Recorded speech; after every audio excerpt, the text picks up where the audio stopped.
Welcome to this press conference. To the bilateral issues and allies as NATO. So once again, thank you for coming, and I leave the floor to you. Thank you very much, Minister Soreide, dear Ine, for the kind invitation and for the warmest hospitality that we have been enjoying since we arrived. I'll continue promoting Norway as well. So besides the bilateral issues and consular issues, other issues that I don't want to take much of your time, beside the bilateral issues, we discuss the regional issues, NATO alliance, and what else we can do in the future. We are aware of the challenges that NATO has been facing, and I'm sure we will raise all these issues during the upcoming NATO ministerial in Brussels and also NATO summit in London on the 4th of December. And the issues in our region, developments in our region, Syria, we discuss all the aspects of the situation in Syria. Situation in Idlib, we need to stop the violence of the regime, otherwise it might cause another humanitarian catastrophe. And we need to pay more attention to political process. And Pedersen is coming to Ankara next week. And we have been working with Americans to create a safe zone at the northeastern part of Syria. And we need to help the refugees where they are living now, but they want to return to their homes and to their country. And we need to continue discussing how we can help the ones who are going to go back voluntarily. And we also discussed the situation in Iran and JCPOA, and we are happy to see that there is a de-escalation at the Hormuz Strait, as well as in the relations between the United States and Iran. We are against sanctions. We are against actually tension, and both Norway and Turkey will do their best, to further de-escalate the situation in our region. So we covered many other issues that I don't want to take your much of time. We should leave some room for the. Yes, I didn't forget your question. First of all, yes, we have relations with Russia, like any country does have relations with Russia. And secondly, we never said that we are buying planes from Russia. And we are the part of F-35 program, and where Norway is also one of the partners. There are 9 countries in that program, and Turkey and Norway are 2 of them. Therefore, we do have some problem with the United States due to the procurement of S-400s from Russia. Why did we have to buy S-400s? We need it. It is our urgent need, and air defense system is our urgent need. Not because we like this country or that country, but we wanted to buy from U.S. and from other NATO allies. We couldn't buy them.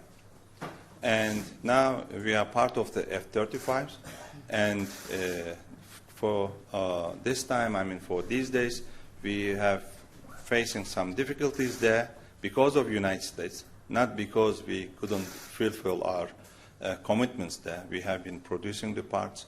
We have already paid $1.4 billion to buy those F-35 planes. And so we are still sticking on that plan, and we want to buy. But as I said before, worse and worse, if we cannot buy F-35s, since we need fighter jets, we will seek for other alternatives. And in this case, nobody can blame Turkey for buying fighter jets from this country or that country. First of all, Turkey is a sovereign country, and this has nothing to do with our NATO alliance. It's nothing to do with the United States or with any other third countries So this is our own needs, and Turkey is a sovereign country. Turkey is a NATO ally. First, we prefer to buy from our allies. If not, we have to buy from somewhere else. Did I answer your question? It could be Russia also. No, we are not excluding any other option, I have to say. But it doesn't have to be not necessarily on Russia, any other option. But, you know, our priority is to buy F-35. The Minister has to leave very shortly, but we have time for one more question. Norwegian News Agency, Johan Falnes. Thank you so much, Ministers, for the both of you. If we can go back to the issue of human rights and the situation in Turkey, I just wanted you to expand a bit on your discussions on listings and surveillance in Norway. From Minister Soreide, what was your message to the Minister and Minister Çavuşoğlu? How did you respond? And also, just very shortly, if you could remind us, Minister Soreide, about the Norwegian position when it comes to F-35 and the S-400. Does Norway support the American stance when it comes to Turkey's participation in this program? Given the fact that these systems are now introduced and being operational, and of course there is a dialogue between Turkey and the US when it comes to the F-35 program. And so far it is an American decision, since it is an American program, to block Turkey from the program. And then we will have to see and look into that together with the other partners in the program when we look a bit into the future as well. This is all. Oh, sorry. Let me also answer. Thank you very much for your question. First of all, on those two citizens, and they are subject to investigation because of their support to a terrorist organization, PKK. PKK claimed more than 40,000 lives in Turkey.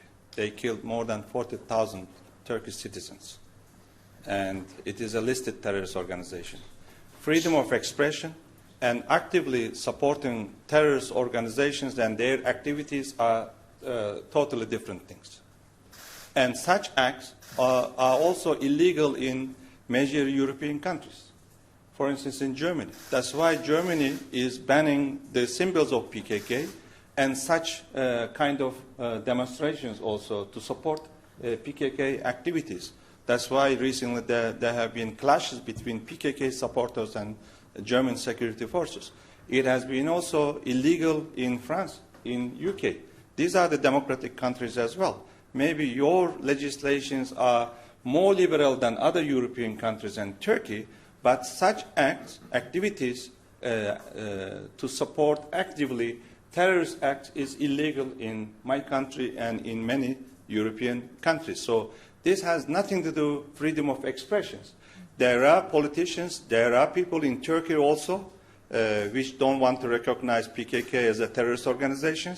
I know in Europe also there are politicians, just because they are subscribing the same ideology, far left ideology. I have no problem with the ideology of anybody or any political party. I have full respect to any kind of ideology, even though I don't believe or I don't subscribe. And at the Council of Europe, everywhere there are politicians expressing their views openly that PKK should be listed out from the terror list. So this is freedom of expression you can take. Also supporting PKK, and because they just subscribe to the same ideology, which is okay. Maybe SETA is an independent think tank. Maybe according to their research, they listed this, but it doesn't mean that there is an ongoing investigation on these individuals unless we officially find out some evidence that any individual is actively supporting a terrorist organization. We cannot have such, investigation based on conspiracies or any research. Think tanks everywhere are making sometimes the reports that we don't like, but it is also their job. So this is what I also told my dear friend during our meetings. This is all we had time for today. Thank you for your attendance. Thank you. Thank you. Excuse me. Excuse me.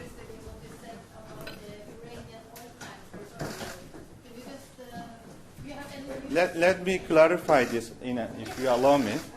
And this morning, I think there was a misunderstanding. I didn't mean that this tanker is going to a Lebanese port, but according to the information coordinates, it is heading to the territorial water of the country. But it doesn't mean that it is going to reach a Lebanese port. But for sure that I wanted to say that it is not coming to Turkish ports either. Thank you very much.